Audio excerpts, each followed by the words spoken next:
Jon Jones went 20-0, became the youngest UFC champion ever at 23, and beat every legend in his division for a decade.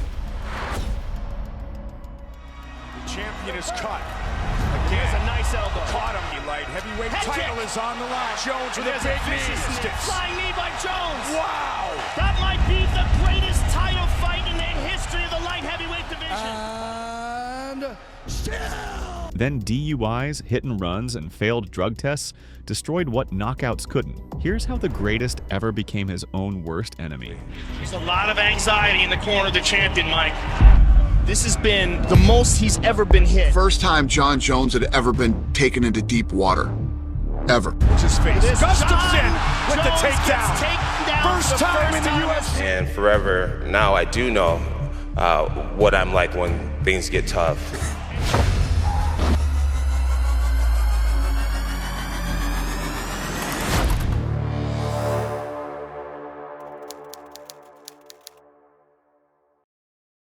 March 2011, UFC 128.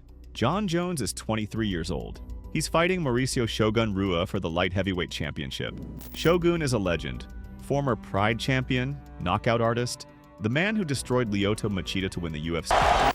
But this was just the beginning. September 2011, 6 months after becoming champion, Jon Jones defends against Quinton Rampage Jackson, a knockout artist with sledgehammer hands who'd won the belt by putting people to sleep. The threat was obvious. One punch from Rampage and Jones' reign ends. It wasn't close. Jones jabbed Rampage's face for 4 rounds, kicked his legs out from under him, made a knockout artist look helpless. By round 4, the referee stopped it. Rampage, one of the most dangerous punchers in UFC history, couldn't touch Jones. And after the fight, Jones grabbed the mic and called out every legend in the division. He wasn't just confident, he was cocky. That reach, 84.5 inches, was a cheat code. Jones would jab you from distances you couldn't reach. Kick your knees out before you got close. Use elbows from angles you didn't know existed. He was 6 feet 4 inches with the skills of a flyweight and the power of a heavyweight. Unfair. But beating Rampage wasn't enough. The critics said Jones hadn't faced a real grappler, someone who could take him down and control him. So in April 2012, the UFC gave him exactly that. Rashad Evans, Jones' former training partner, a wrestler with knockout power, and Jones made him look like an amateur. April 2012, UFC 145, Jon Jones versus Rashad Evans. These two used to train together. They knew each other's games. The media built it up as the fight that would finally expose Jones. Instead, it exposed how far ahead of everyone Jones really was. 5 rounds, Jones outstruck Rashad, outgrappled him, made him miss over and over. Rashad, a former champion and elite wrestler, couldn't take Jones down once, couldn't land clean. Couldn't figure out the puzzle. Unanimous decision. Jones retains. And after the fight, he smiled and said, Rashad never had a chance. This was the pattern. In the wrestling, I think I got a lot stronger, and I'm a better wrestler than I used to be, more confident wrestler than I used to be, and I'm sitting here very grateful tonight, Joe. Every opponent came in with a game plan. Every opponent left broken. Vitor Belfort tried a spinning kick. Jones caught it and nearly ripped his arm off with an armbar. Lyoto Machida, one of the most elusive fighters ever, got choked unconscious. Chael Sonnen talked for months, got finished in 1 round. Jones wasn't just winning, he was collecting legends like trophies. By 2013, Jon Jones was 19-0 in MMA and 13-0 in the UFC. He'd cleared out the entire light heavyweight division. The only person left was Daniel Cormier, an undefeated Olympic wrestler who talked as much trash as Chael, but had the skills to back it up. And what happened next would define both of their careers forever. September 2014, UFC 178, Jon Jones versus Daniel Cormier. The trash talk was vicious. The hatred was real. Cormier called Jones a fake, a cheater, a bad person hiding behind talent. Jones called Cormier fat and irrelevant. At the press conference, they brawled on stage. Security had to separate them.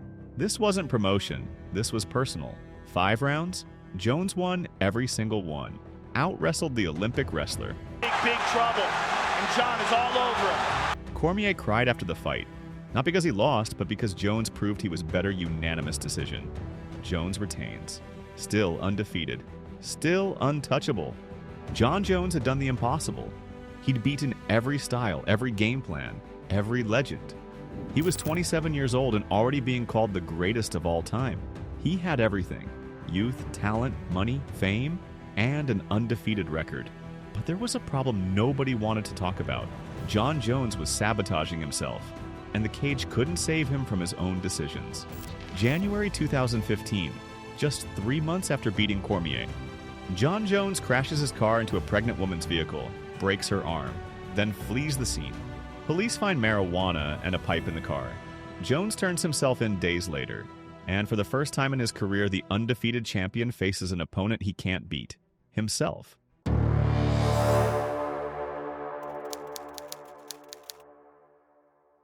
April 2015, the UFC strips Jon Jones of his light heavyweight title.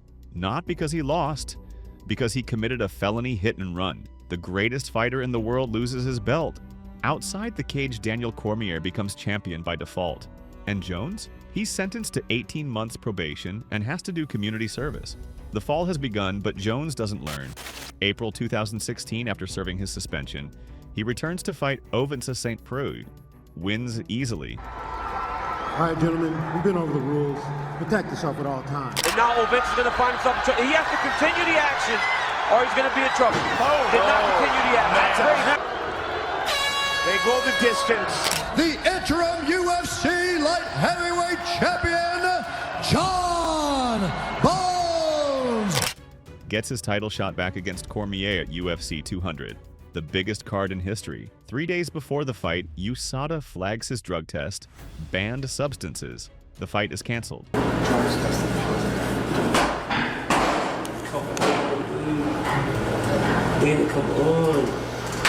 Jones is suspended for 1 year. The biggest fight in UFC history dies because Jones couldn't stay clean. Jones claimed the positive test came from a tainted sexual enhancement pill. USADA believed him, sort of. Reduced the suspension from 2 years to 1, but nobody else bought it. The public, the media, other fighters, they all knew. Jon Jones was cheating, and when he came back in July 2017 to finally rematch Cormier at UFC 214, everyone was watching for one thing. Would he pop again? The fight was brilliant. Jones dominated Cormier again. Round 3, he lands a head kick. Just having a hard time reaching Jon. Oh, Jon landed a high kick. He's hurt. DC was stunned by that head kick. That drops Cormier and follows with punches. Jones trying to press the issue here. Trying to That's it. He's out. He's out. TKO Jones reclaims the title. In the octagon, he screams that he's back, that he's the champion again, that he's the greatest of all time. You let your peers down, your co-workers down, you let yourself down. It's never over. As long as you never quit, it's never over. I'm back here. 1 month later, he tests positive for steroids turinabol. Banned anabolic steroid, the victory is overturned.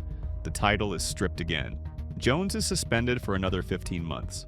This was the pattern Jones would dominate in the cage, then destroy himself outside it. Every time he rebuilt, he'd tear it down. And the excuses kept coming. Tainted supplements, contaminated cocaine, pulsing metabolites. Nobody believed him anymore. Jon Jones was the most talented fighter alive, and the most frustrating. But the UFC couldn't let go. Jones was too talented, too valuable. So after his suspension ended in 2018, they brought him back, and he kept winning. But the damage was done. The aura was gone. He wasn't the untouchable king anymore, he was the cheater who got caught. 2019, Jon Jones returns and defends his title against Thiago Santos and Dominic Reyes. Both fights go the distance. Both fights are close. Both times, Jones wins by decision. The judges score the contest 49-46 for the winner. And still! But these aren't the dominant performances we're used to. Santos fights on a torn knee and still almost wins. Reyes clearly wins the first 3 rounds before gassing out. The judges give Jones the victory both times, but everyone watching knows. Jon Jones is beatable now age? PEDs cycling off? Loss of motivation? Nobody knew. But the athlete who made legends look helpless was now struggling against younger, hungrier fighters. And then, in March 2020, Jon Jones makes his worst decision yet. March 2020, COVID lockdown. Jon Jones gets arrested for DUI and negligent use of a firearm. He's drunk, he's in his car, with a gun. He fires the gun while sitting in the vehicle with the engine running. Recording. Write that down or anything? No, it's on my video. Recuerdo? I'll write it down. What's what, Debbie? Oh, there it is. What is it? Handgun. The police body cam shows him crying, saying he's not a bad person. But this is his 5th arrest. 5th. And this time, the UFC has had enough. August 2020. Jon Jones vacates the light heavyweight title. He claims it's because the UFC won't pay him what he's worth. But everyone knows the truth. He's running from the division. Dominic Reyes exposed him.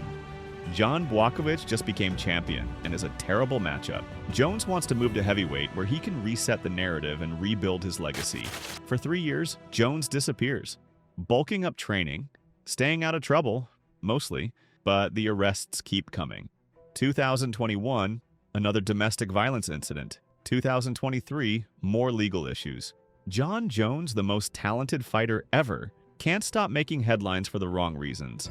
And when he finally returns to fight for the heavyweight title in March 2023, everyone wonders, is this the same Jon Jones? Or has time finally caught up? March 2023 UFC 285.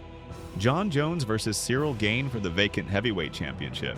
Jones is 35 years old. He hasn't fought in 3 years. He's moving up to heavyweight against a younger, faster striker. This is supposed to be where Father Time collects. But Jon Jones has one more surprise left, and it reminds the world why he's the most talented fighter alive, even if he's his own worst enemy.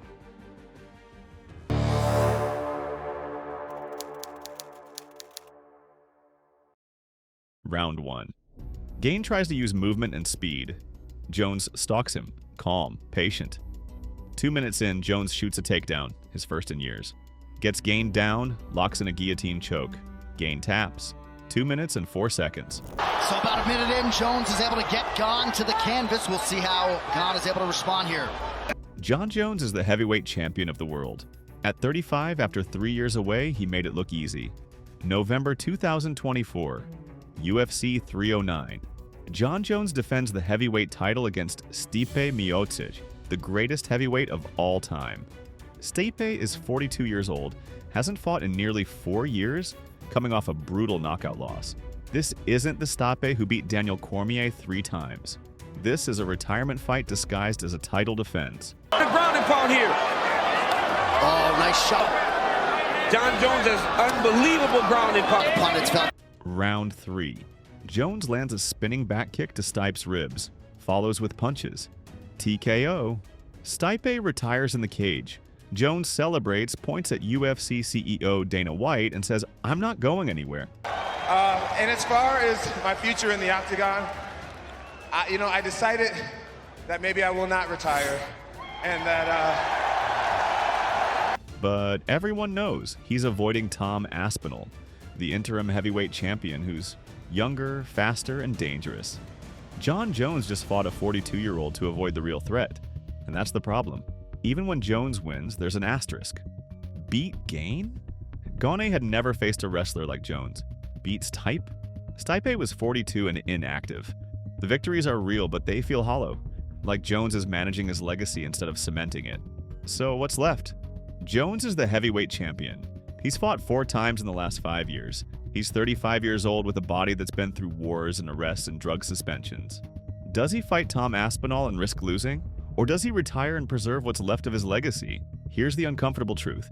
Jon Jones is the most talented mixed martial artist who ever lived. His fight IQ, his technique, his versatility, nobody has ever been better inside the cage. He beat every legend in his era. He never lost a fight fairly. The only losses on his record are a DQuaxu for illegal elbows and a no contest from a drug test. In terms of pure fighting ability, Jon Jones is the GOAT. Undeniable. But greatness isn't just about wins and losses. It's about how you carry yourself, and Jon Jones has failed every test outside the cage. The DUIs, the hit and runs, the failed drug tests, the domestic violence arrests, the lies, the excuses. For every brilliant performance inside the octagon, there's a mugshot or a headline that ruins it. Anderson Silva, Georges St-Pierre, Demetrius Johnson. These fighters are beloved. Jon Jones is respected and resented in equal measure, because talent without character is just wasted potential. and Jones has wasted more potential than any athlete in combat sports history. As of 2025, Jon Jones shows no signs of changing. The arrests keep coming. The excuses keep flowing. He'll fight when he wants, against who he wants, and duck the real threats when it suits him. Tom Aspinall, the most dangerous heavyweight not named Jones, sits waiting. Not only finding trade. Oh! What a finish! That's it! Wow! But Jones might never take that fight, because at this point, what does he have to prove? The tragic part? If Jon Jones had just been professional, if he'd stayed clean, stayed out of trouble, and fought everyone, we'd be calling him the undisputed greatest of all time with no debate. Instead, we're left asking, what if? What if he'd never crashed that car? What if he'd never failed those tests? What if he'd just been half as disciplined outside the cage as he was inside it? But that's not who Jon Jones is. He's the most talented fighter to ever live and the most self-destructive. He beat everyone except himself. And that's the legacy. Not the victories, not the titles, not the technique, the waste. Jon Jones is the greatest fighter who ever lived. To the body, and it is all over! Jon Jones is the youngest champion in UFC history! And that makes his downfall even more tragic, because it wasn't an opponent who beat him. It wasn't age, it wasn't injury, it was Jon Jones, the man in the mirror, the enemy he could never escape. And that's the saddest ending of all, when the villain and the victim are the same person. Jon Jones beat every legend, never lost a real fight, and destroyed his own legacy with arrests and drug tests. But the cycle never stops. Another fighter went 17-3, became heavyweight champion, and left the UFC as the scariest knockout artist alive. His name is Francis Ngannou. To try to get a matchup with Ngannou. Down goes the Reeve. Francis Ngannou. And he lost everything outside the cage. That story is next. Anyway, if you enjoyed watching talent destroy itself, do the whole YouTube ritual. Like, share, subscribe. You know the drill. Make the algorithm think I'm useful so it actually shows you the next video. Appreciate you.